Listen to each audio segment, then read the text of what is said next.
¿Cómo está? Muy buenos días. Le escucho El País y el Mundo a través de Panamericana.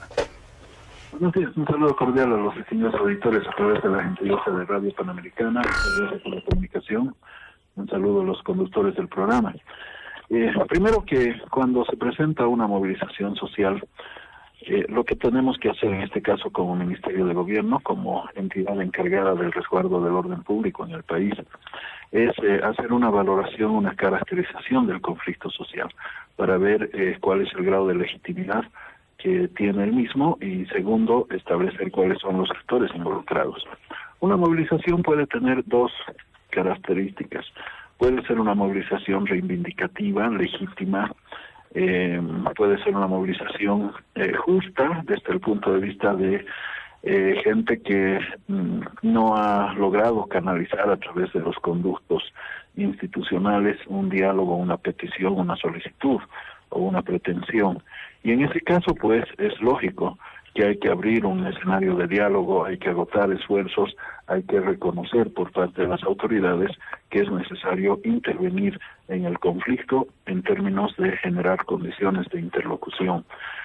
Pero una movilización también puede tener un carácter, un trasfondo político. Y en este caso, la caracterización que nos hemos permitido realizar de la movilización de Achacachi es que pertenece a este segundo grupo de movilizaciones. Es una movilización política. ¿Por qué política? Primero porque tiene como demanda central la renuncia de un alcalde. Yo quiero destacar, Bolivia es un país descentralizado políticamente. Los gobiernos municipales son autónomos. Cada población elige a su autoridad mediante el voto, a través de elecciones democráticas.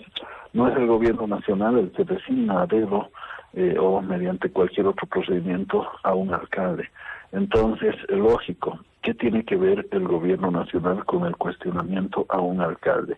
Se dice que este alcalde es una persona soberbia, una persona que no escucha, una persona que ha incurrido en irregularidades en el ejercicio de sus funciones. Se lo acusa de corrupción. Pero para eso están las normas, para eso hemos hecho una asamblea constituyente y el pueblo boliviano ha aprobado mediante referéndum una constitución política del Estado. La constitución define las reglas de convivencia colectiva y define las instituciones a cargo de gestionar los asuntos de interés colectivo. Resulta que en esa constitución se establece que cuando se cuestiona la legalidad de un alcalde, sea porque no cumple el programa de gobierno ofertado a sus electores o por alguna otra razón, hay un mecanismo que se llama la activación de un referéndum revocatorio, que sean los mismos electores que lo han elegido los que puedan considerar la posibilidad de revocar su mandato democráticamente en las urnas. Y si ese alcalde ha incurrido en corrupción, tienen que ser el organismo jurisdiccional, las autoridades de la justicia, las que valoren si hay pruebas, que investiguen y que establezcan responsabilidades. El gobierno nacional no protege a nadie. Hay más de 500 personas procesadas entre alcaldes, concejales, municipios, y la mayoría son oficialistas, paradójicamente. Entonces, ahí obviamente no se va a interferir absolutamente para nada si hay una acusación sustentada contra el alcalde de Achacachi. Pero lo que no vamos a permitir es que una movilización de facto, a través de la impostura de un bloqueo, desaloje a una autoridad. No lo aceptamos en el caso del Alto. Juntas vecinales afines al movimiento al socialismo se movilizaron varios meses atrás pidiendo la renuncia de la alcaldesa Chapetón cuando recién había sido electa por el voto popular, cuando ni siquiera se le había dado el tiempo necesario para que desarrolle su gestión pública. Y nosotros nos pronunciamos públicamente en sentido de que el gobierno nacional no compartía, no respaldaba esa movilización. Y no lo haremos ni con un alcalde oficialista ni opositor, porque eso es afectar la institucionalidad, eso es desdecirnos de las reglas de juego que hemos aprobado en la Constitución. Por tanto, eso es lo que hemos criticado. Pero luego, ¿qué tiene que ver el gobierno nacional en el conflicto? En este país existen 339 municipios. Los problemas internos de los municipios son son tales, tienen ese ámbito, tienen esa delimitación. No puede el gobierno intervenir como mediador, no puede tomar parte en el asunto. Los que quieren involucrar al gobierno lo hacen con una finalidad política. Yo acabo de denunciar públicamente y lo hago respaldado en las indagaciones, las investigaciones realizadas por la policía boliviana a través de su división de inteligencia. Esta es una movilización política que pretendía ingenuamente desgastar al gobierno nacional, pretendía a partir del cuestionamiento de un alcalde volcar la movilización y articularla a otras movilizaciones sectoriales y regionales para desgastar políticamente al gobierno nacional. Por eso el señor Quispe habló de su estrategia Gabriela Zapata, irónicamente, para posicionarla, dizque, como la primera dama de la nación que converse con las supuestamente representantes de las mujeres Bartolina Sisa de Omasuyos. Por eso anunció su estrategia García Linera para aceptar la provisión del servicio de agua a la ciudad de La Paz, atacando Songo. Y por eso su tercera estrategia, sucesivamente aplicada en el tiempo, la denominó Evo Morales para desautorizar y deslegitimar al gobierno nacional. Es decir, la movilización se inicia con un motivo político, desconocer a una autoridad local, y concluye con un resultado político, lograr la deslegitimación del presidente Evo Morales. Afortunadamente esta movilización ha fracasado, es un rotundo fracaso. No hay cocaleros de los yungas en torno a la movilización, no se plegaron otras provincias, no se plegaron los descontentos del Tiblis, no se plegaron los medioambientalistas urbanos, no se plegaron las regiones ni las provincias, no se plegó nadie, no se plegó ni siquiera Omasuyos, no se plegaron ni siquiera sus cantones. El área rural de Omasuyos rechaza esta movilización y la movilización solamente castiga a la población local de Achacachi. Ministro, lo que dicen los de Achacachi es la forma como se actúa, porque hay una reacción, diríamos, independientemente de que ustedes no puedan obligar al alcalde, y eso es cierto, a que renuncie, y a lo mejor hasta puedan tal vez sugerirle, agradecerle que lo hiciera finalmente por el cuestionamiento que existe, pero no pueden obligarle o decirle renuncie a su cargo, eso está claro.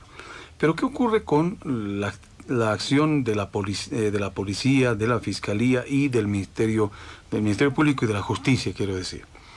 Hay 3 detenidos por los violentos hechos de febrero que son de conocimiento público. Hay denuncias para ambos sectores, porque no han actuado unos menos violentos que otros, han sido todos violentos.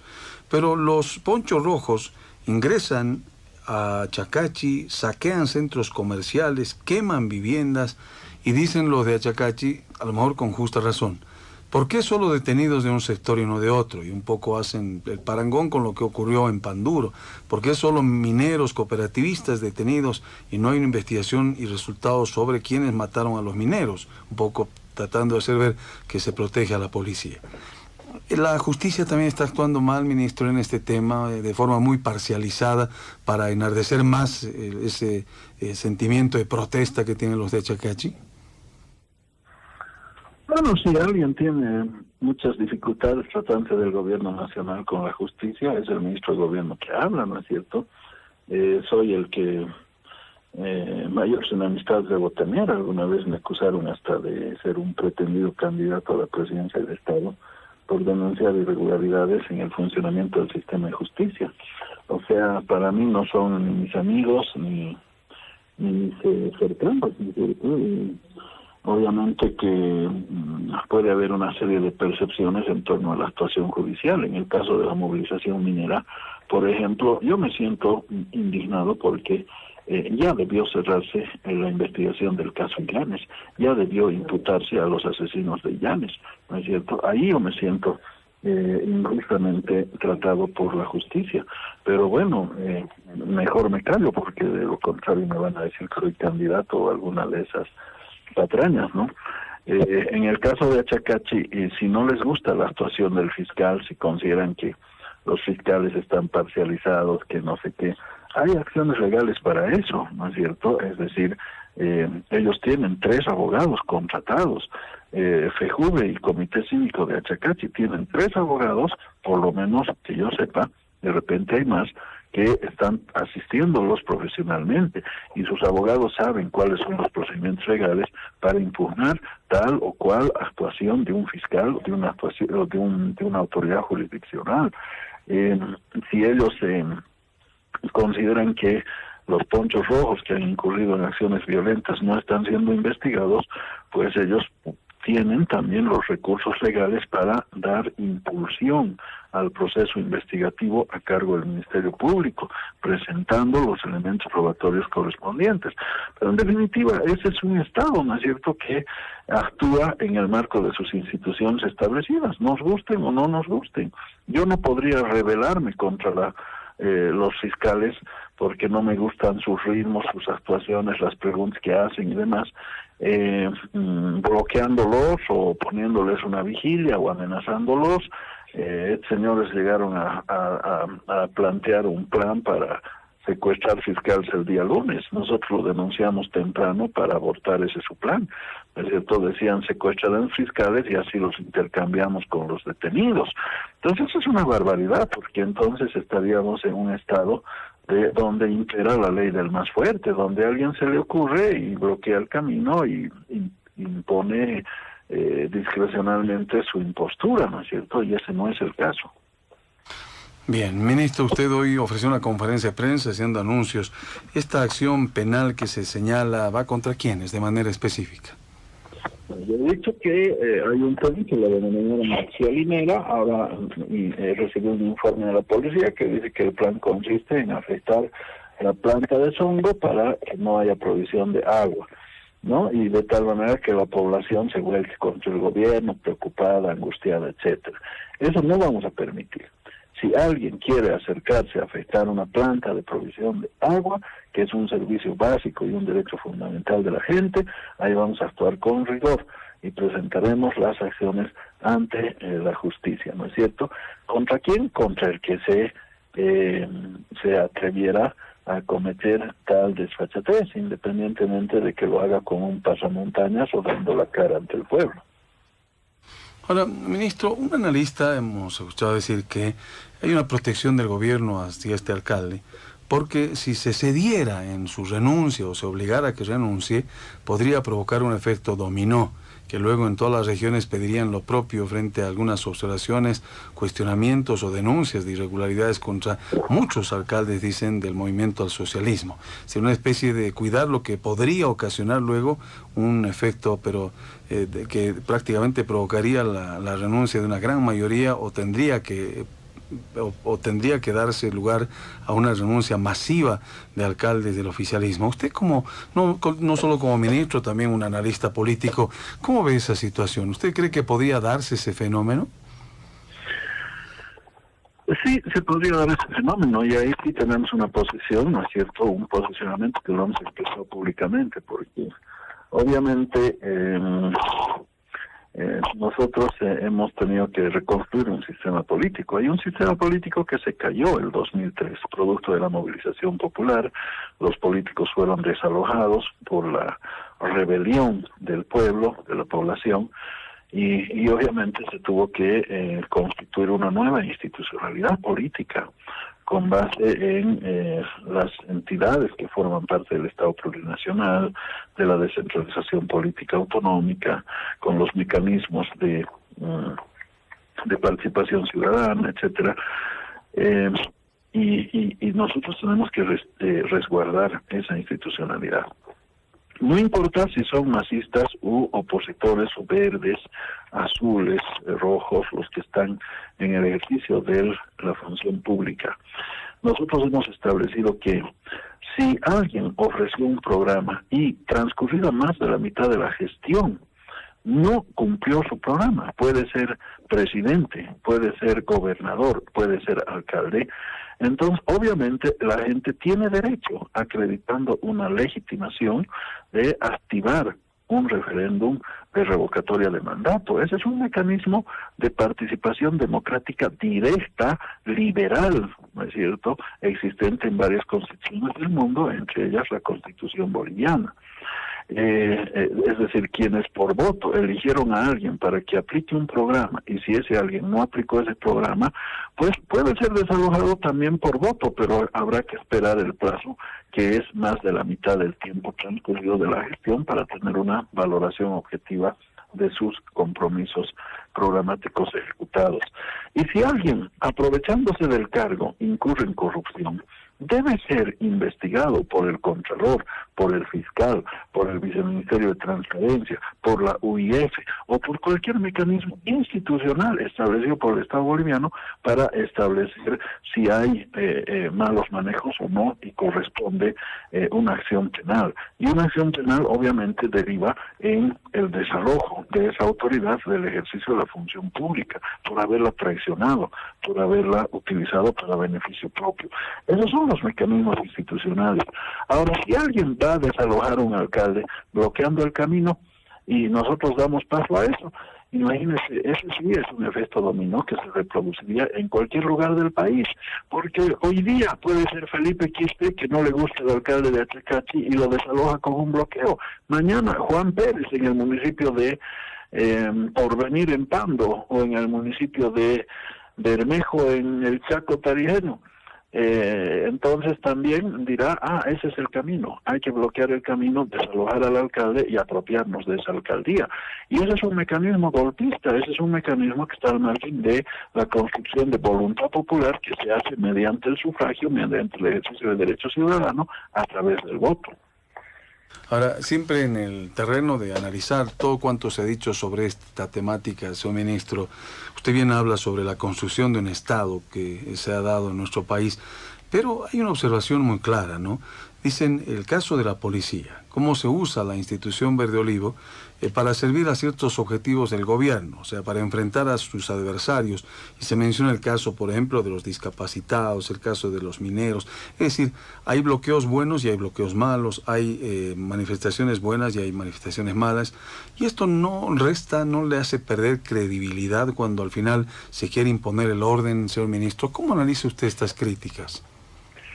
La policía tiene dos funciones: seguridad ciudadana, que es una función contemporánea que surge en el mundo moderno ante el crecimiento de la ola de criminalidad. Una vez que los estados pierden el monopolio de la fuerza, pierden el monopolio de las armas, por ejemplo, y que aparecen organizaciones criminales que disputan la fuerza con la propia fuerza institucional del Estado. Entonces esa es la función principal de la policía boliviana. Esa es la nueva policía, la que defiende al ciudadano, la que protege sus derechos humanos y la que persigue delincuentes. En ocasiones que quisiéramos que no sean recurrentes, quisiéramos que no existan, pero se presentan muchas veces, hay movilizaciones evidentemente justificadas e injustificadas. Algunos dicen, bueno, el ministro de Gobierno está calificando de movilizaciones buenas o malas. Puede haber una movilización legítima dirigida contra el gobierno nacional, cuando el gobierno nacional no abrió los canales para interlocutar, para atender una petición o una demanda. Hay un derecho constitucional de peticionar, de demandar, y si alguien no lo atendió agotando los canales institucionales, es lógico que la gente, para visibilizarse, salga a la calle a protestar para que la vean y respondan a su demanda. Y en ese caso, sí, hay que bajar la cabeza humildemente y decir autocríticamente, efectivamente, fuimos soberbios o fuimos negligentes o nos equivocamos o no atendimos esta demanda, y ahora sí, los esperamos, abrimos la puerta del ministerio o de los ministerios X comprometidos para escuchar esta demanda de la gente, porque es una demanda razonable, es una demanda que es nuestra obligación considerarla, y lógicamente es nuestra obligación debatir con la gente. El diálogo es la metodología de trabajo de cualquier gobierno. Pero cuando la demanda es de mala fe, cuando la demanda no va a llegar a ningún acuerdo, cuando la demanda obedece a un cálculo político, lógicamente que no vamos a ser nosotros ingenuos, ¿no es cierto? No nos vamos a prestar al juego de un chantaje político para posicionar el liderazgo de alguien que está buscando protagonismo político para visibilizarse como un líder potencial, qué sé yo, con algún interés de grupo, con algún interés político, reitero, en ese caso la movilización es injustificada. Y si la movilización es injustificada y afecta derechos de terceras personas, obviamente en esos casos tenemos que restituir el orden. En este caso, pero fíjese, no ha intervenido la policía. La policía no ha ido a desbloquear.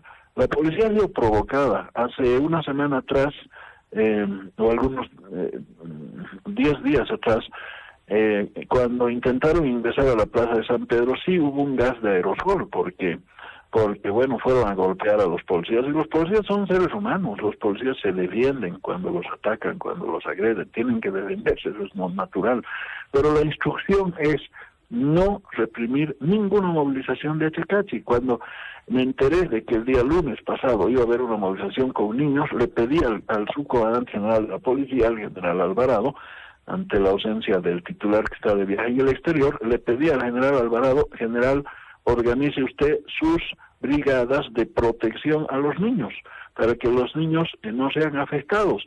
Y ninguna provocación de parte de la gente movilizada que sea respondida, porque obviamente la gente que está moviéndose con objetivos políticos utiliza niños, anuncia utilizar animalitos, anuncia utilizar personas de tercera edad, pone mujeres sentadas en la calle ante las inclemencias del tiempo acompañadas de sus niños y los castiga, castiga a su pueblo, castiga a Achacachi. El poblador de Achacachi no puede trabajar, no puede ir al centro de abarrotes, no puede comprar, tiene que hacerlo como si fuera un ladrón en horas de la noche, clandestinamente, mientras no le ven, porque los encapuchados si no vendrán y lo pegarán. Entonces eso no es correcto, ese es un estado de fasto, ese es un estado de sitio, ese es un veto al ejercicio de derechos ciudadanos. Eso es lo que está haciendo el señor Quispe con su propio pueblo, que es el de Achacachi.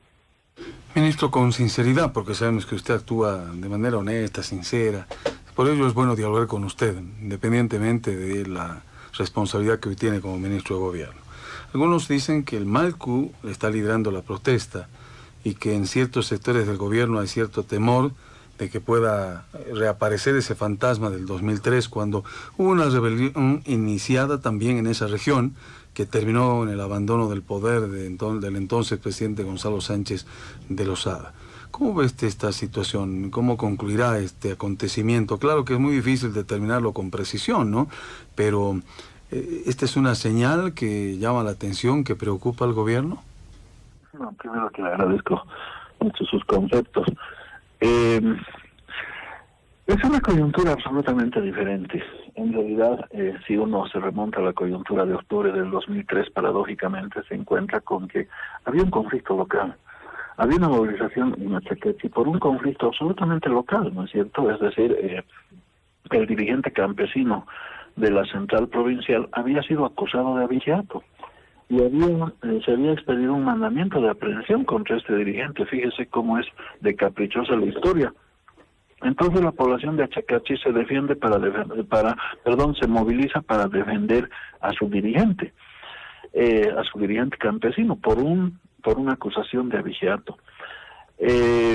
Paralelamente en el Alto, el alcalde de ese entonces, don José Luis Paredes, había puesto en vigencia unos impuestos denominados Maya y Paya, unos impuestos locales. Y la población alteña se moviliza contra el alcalde, resiste la aplicación de esos impuestos, los rechaza. Y entonces esas dos movilizaciones luego confluyen, pero construyen la denominada Agenda de Octubre por la nacionalización del gas, la Asamblea Constituyente, la defensa de la economía popular, etcétera.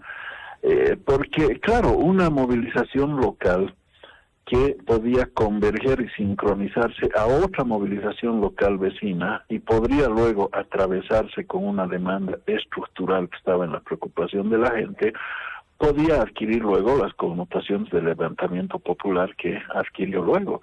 A eso se sumaba una policía que había sido enfrentada por el ejército por decisión del gobierno de entonces en febrero del 2003, y entonces el gobierno ya no manejaba el conflicto social con la policía, sino con las Fuerzas Armadas, lo que condujo a la masacre alteña.